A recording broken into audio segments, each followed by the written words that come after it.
Stop, say yes, yes, I, de vuelta aquí soy. Estoy et no sé. Bonjour à toi, petit camarade de la vie. J'espère que ça va bien. Et si c'est pas le cas, viens, je te prends dans mes bras et je te fais un gros câlin. Ah, tu peux le faire toi-même aussi. C'est ça la souveraineté. Ah, voilà. Ah, c'était une magnifique entrada parce que je voulais parler de la souveraineté. Et du coup, t'as vu comment la vie, elle est belle. Fou, nous y arrivons. Ouais, j'aimerais parler de la souveraineté, ce matoun. Et j'espère que ça va être fluide et cool et zoli. Qu'est-ce que je mets dans la souveraineté? La souveraineté, pour moi, c'est la façon qu'on pourrait avoir de nourrir ses propres besoins et de ne pas être tributaire des conditions extérieures pour nourrir un bien-être intérieur. Attends, bouge pas, j'écoute ce que je viens de dire. Ouais, c'est pas mal, je crois que c'est ça pour moi, c'est le fait d'être autonome dans ses besoins, de réussir à les nourrir et du coup de pouvoir, ce faisant, plutôt connecter avec des espaces internes qui sont relatifs au cœur et avec tout ce qui pourrait le définir pour moi, qui sont la paix, le calme, la confiance, les qualités un peu inhérentes à la présence finalement. Et d'avoir une posture en fait dans la vie, une assise, où c'est cool quoi. Où t'observes tout, t'observes tout, mais même quand t'es déclenché, réactivé et en réaction, tu l'observes aussi, tu l'accompagnes en fait. Tu te prends en main sur ce chemin et tu deviens souverain ou souveraine et puis tu deviens ton roi et ta reine et c'est magnifique en ce sens. Alors c'est vraiment pas un chemin facile, je trouve quand même, mais c'est merveilleux et pour moi c'est le seul chemin sur lequel j'accepte de cheminer quoi. Il est plein d'embûches, il est plein de paysages magnifiques, il est plein de grottes et des fois j'y vois Chiban, mais je suis sûre que là où sont mes pieds, je suis à ma place. Donc sur ce chemin c'est magnifique. Et en fait, j'étais en train de faire un monologue là dans ma balade et j'utilisais un peu l'analogie de la maison. Pour moi, quand tu viens au monde, quand tu habites cette première maison qu'est ton corps, bah tu construis aussi une histoire relative à l'histoire que tu vis, dans le terreau familial qui est tien, dans l'environnement qui est le tien, dans le pays qui est le tien, dans la structure sociale qui est tienne, dans le village qui est tien. Tu construis plein de trucs en fait. On va plutôt mettre ça comme si on construisait une maison. Et de 0 à 7 ans, ta maison, tu l'as construit plutôt... Ta conscience est tellement ouverte, t'as pas de possibilité de... T'as pas la conscience de la séparation, t'as pas la conscience de c'est bon, c'est pas bon, t'as plein de trucs que t'as pas. T'es un peu ouvert à monts et vaux. Alors je sais pas pourquoi il y a cette expression qui vient, mais c'est ça qui vient, alors peut-être c'est pas du tout, mais c'est pas grave. Et du coup, si en fait t'observes la vie dans laquelle tu es de 0 à 7 ans, en fait, il y a plein de programmes qui vont rentrer dans ton inconscient comme étant des vérités qui vont diriger ta vie plus tard. Voilà, entre 0 et 7 ans, t'as pas la possibilité de dire ça, man, j'en veux, c'est pas pour moi.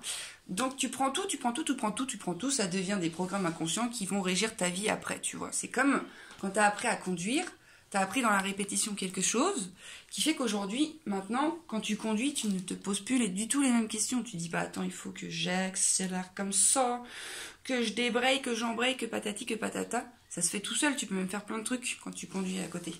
Ah, fais pas trop quand même, hein. Oh non, tu peux écouter de la musique, mais ça tu peux le faire même en après. Bref, on va pas s'égarer. Eh bien, tu vois, c'est pareil, en fait, on t'a pas appris à être souverain de 0 à 7 ans. Mais ça, c'est sûr, hein, je suis désolée parce que franchement, il n'y a pas besoin d'être Einstein pour se saisir qu'en fait, il y en a très peu qui sont souverains. Il y en a beaucoup qui sont en train de le devenir, il y en a qui le sont, mais on l'a pas été, en fait, on n'a pas appris à l'être à cet âge-là. Et c'est alright, il n'y a pas de soucis, c'est juste aujourd'hui comment on fait pour récupérer ces espaces et le devenir. En fait, voilà, déjà tu peux commencer à observer sur quels aspects de ta vie il y a comme une petite dépendance. Parce que c'est ça la dépendance, c'est quand t'es pas en capacité de te faire circuler de toi à toi et de nourrir de toi à toi. Observez, il n'y a pas de... Oula, il n'y a pas de souci, hein. Je le dis souvent, mais il n'y a pas de souci, c'est ok. Il n'y a pas de jugement ici, c'est des constats, c'est des observations. C'est des partages que je fais pour voir si quand tu fais le pont dans ta vie, tu peux te dire « Ah ouais, peut-être que je vais essayer différemment maintenant. » Bah ouais, si t'en as envie, quoi, si c'est ce à quoi tu aspires. Donc si par exemple, dans la construction de tes fondations de ta maison de 0 à 7 ans, t'as vécu des gros chocs, ou même sans vivre des gros chocs, à l'école c'est que des traumas, hein. Enfin, je veux dire, il faut aussi se rendre à l'évidence et réaliser la nature de cette réalité, quoi, qui fait que fais pas ci, fais pas ça, fais pas comme ci, fais pas comme ça, rigole pas comme ci, non, pas maintenant. Mais tout ça, c'est des traumas, en fait, parce que dans ces instants-là, ce qu'on te demande, c'est d'être autre chose que toi. C'est vachement traumatisant, en fait, de te dire, ah ouais, j'ai pas le droit d'être moi. Et donc, très tôt, en fait, tu mets en place des stratagèmes qui répondent à l'extérieur, mais qui ne répondent plus à l'intérieur, parce que du coup, de l'extérieur, on te fait comprendre que c'est pas ok. Donc voilà, il n'y a pas besoin d'avoir des grosses fractures pour être fracasse. Hein. Et encore une fois, même dans nos fracassitudes, on est magnifique. Hein. On reste la même vie que pas fracassé, mais c'est ce qui fait que nous sommes. Et on est vraiment très beau dans ces espaces-là. Donc voilà, dans cette construction de fondation, il se peut qu'il y ait quelques... Si ta maison est sur pilotis, on va dire, pour imager puis avoir le même référentiel, il se peut qu'il y ait certains pilotis qui, plutôt que d'être comme ça, qui offriraient plutôt une base de sécure, bah peut-être qu'il y en a qui sont plutôt comme ça. Et là, c'est un petit peu plus cabreux, j'en conviens. Mais la vie étant bien faite, elle va te montrer à un moment donné que cette fondation a besoin d'être revue. Et que sur cette fondation, en fait, là-dedans, dans sa structure originelle, il y a plein d'amour et la vie a été respectée dans ce qu'elle voulait être. Et dans celle-ci, pas vraiment. Enfin, dans un trauma, il n'y a pas trop de respect du vivant qui anime la personne.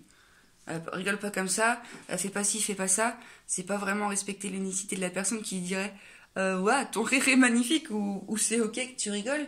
Parce que t'as le droit, moi ça m'incombe un peu parce que ça me gêne mes oreilles, bah moi je vais me prendre en charge puis je vais aller autre part. Mais c'est pas toi le problème. C'est fou quand t'observes ça, c'est fou, tu ne vois plus que ça. Mais vu que tu vois plus que ça, bah tu peux apposer plein de guérisons partout, c'est magnifique. Donc cette fondation va s'effondrer. Bah ouais, parce que l'amour qui est ta propre nature va vouloir récupérer des espaces un peu, hein, parce que la vie elle ne veut que croître à travers toi et se goûter davantage et s'expandre et s'offrir. Donc dans ta nature originelle qui est l'amour, tu vas rencontrer des parties de toi qui n'ont pas été reçues et nourries d'amour.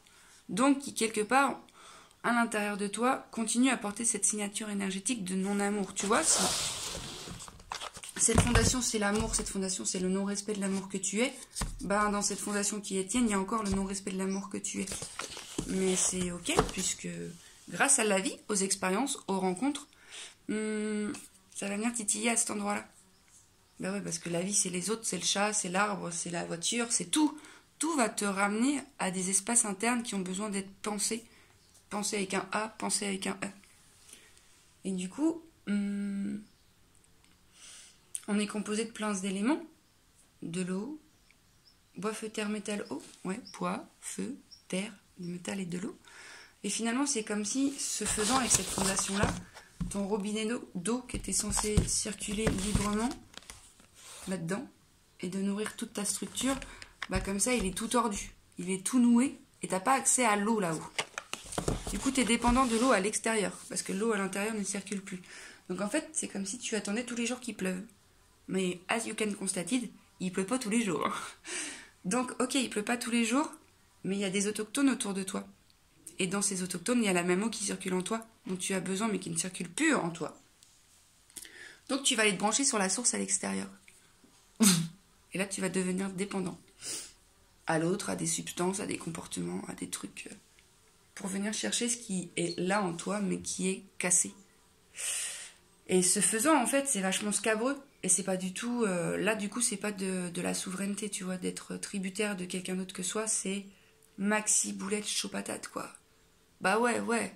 T'imagines s'il faut attendre de l'extérieur pour que l'intérieur soit serein. Laisse tomber la neige, hein. Ça peut faire mal.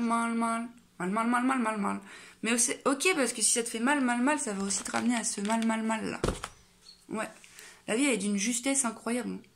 Enfin, moi j'hallucine, j'ai beau dire à chaque fois, c'est magnifique, le plan plutôt divin, moi ce que j'appelle, ouais, l'orchestration du vivant. Je suis subjuguée par la magnificence, vraiment. Ouais. Anyway, qu'est-ce que je disais? Ouais, du coup, c'est pas du tout de la souveraineté d'être branché sur une source extérieure. Donc, moi, mon aspiration, c'est de récupérer tous mes raccords, de refaire circuler tout ça. Donc, comment je fais? Comment tu peux faire? Ben, d'observer déjà, franchement, ça aide beaucoup d'observer les réactions, les déclencheurs. Mais comme je vous l'ai déjà dit, hein, quand il y a quelqu'un qui déclenche, c'est pas ce quelqu'un le problème. Hein. Ce quelqu'un, c'est un cadal. Hein. Si moi j'appuie sur ta blessure, c'est pas mon doigt. Hein. Puis si c'est pas mon doigt qui appuie, ce sera peut-être quand tu marcheras trop près de l'escalier, une feuille qui va tomber à cet endroit-là, ou quelqu'un d'autre que moi. Mais comme je t'ai dit, la vie, elle voudra toujours récupérer sa nature originelle et se goûter autrement qu'à travers la blessure et le non-amour. Donc à un moment donné, si c'est pas moi, ce sera quelqu'un d'autre. Donc d'observer en fait quand t'es déclenché, quand il y a quelque chose qui remonte émotionnellement parlant, qui te tend physiquement, d'ouvrir un espace pour recevoir. Ou de mettre en mouvement, tu vois. Moi, ce matin, je me suis réveillée, j'étais là. Oula! Oula! Oula la la la la la la la la la! Il y a quelque chose qui est là. Ouais. Est-ce que je reste dans mon lit à pourrir et à gamberger ça, ou est-ce que je mets du mouvement? Moi, le mouvement, ça m'aide beaucoup. La nature aussi, donc je suis allée marcher dans la nature. Je me suis posée, assise aussi. Je me suis exprimée, je me suis entendue parler, j'ai extériorisé ce qui était là, donc ça permet aussi de le voir différemment. Et après de rentrer en conversation un peu avec ces aspects multiples qui sont en moi. Et de tout recevoir, hein. Et de tout accepter, mais depuis mon siège de la souveraineté, c'est ma présence qui est assise. Et des fois, quand je le déserte, et que c'est un petit aspect de moi qui vient dessus, qui, avec son prisme, me fait voir la vie avec ses souffrances à lui, c'est ok. Mais j'observe avec le temps que j'ai des petits référentiels qui me fait que je sais un peu plus quand c'est la présence qui est là, et je sais quand c'est un aspect de moi qui demande d'être pensé, qu'il l'est. Mais tout est juste, parce que du coup, s'il vient s'asseoir sur le siège, c'est peut-être qu'il est prêt à être reçu différemment, et que moi, je peux récupérer mon siège avec ma présence. D'abord, je vais pas le jarter en le tapant dessus, je vais lui demander pourquoi tu es assis sur mon siège. C'est quoi dont tu as besoin? Mais ben moi, j'ai besoin d'attention, hein, parce que de toute façon, tu m'écoutes jamais. Alright. Et ben vas-y, je t'écoute. Je t'écoute là, qu'est-ce que tu veux? Bah en fait, moi j'aimerais bien plutôt ci et plutôt ça, que ci, que ça. Ok, j'entends. J'entends, alors pour ci ça va être ok, pour ça risque d'être un peu compliqué parce que faut qu'on se mette d'accord avec les différents aspects que nous avons en nous. Et celle-ci, c'est pas possible comme compromis interne, ça crée trop une séparation. Donc ce qui est possible pour toi d'arrondir ton angle, en lui expliquant en fait que il est intelligent cet aspect de vous, il va dire ok, je peux aussi me faire un compromis. Et j'ai juste besoin de ton amour et d'être vu pour être. Donc ok, tu m'as vu, tu m'as aimé, tu m'as reçu. Je vais pouvoir me rasseoir à ma chaise, à ma place, en paix quoi. Donc pour moi c'est ça, devenir souverain, c'est ces différents aspects qui nous composent. C'est comme une classe où chacun il a le droit de s'exprimer. C'est juste que sur le siège de la souveraineté intérieure, c'est un espace un peu plus vaste qu'on appelle la présence. Et c'est ok de le quitter, hein. C'est ok de pas être présent. Puisque la vie n'est que mouvement et tu peux pas être dans un état et le perdurer indéfiniment. Indéfiniment, si c'est pas comment on dit. Mais la seule constante, c'est le mouvement et la respiration et la vie et tout ce que ça emmène aussi avec. Donc ça va aller. Ça va aller. Et j'espère que ça t'a un petit peu aidé à voir à peu près si t'étais souverain dans différents espaces et peut-être de voir les choses différemment et d'y apposer des changements. Si tu veux créer une réalité différente, il va falloir poser des actions différentes. Il n'y a pas de secret, mon ami. Il n'y a pas de secret. Mais commence par te voir et te recevoir déjà. Là où tu n'as pas été vu et reçu il y a très longtemps. Ok ? Je te souhaite du courage. Je t'envoie plein d'amour. Je te fais un gros câlin. Si t'as pas tout compris, c'est ok. Tu peux me dire, Nanette, j'ai pas compris tout. Est-ce que c'est possible pour toi Et tu peux revenir vers moi. Voilà. Bon, je te souhaite du courage, des belles choses. Et puis à tout vite.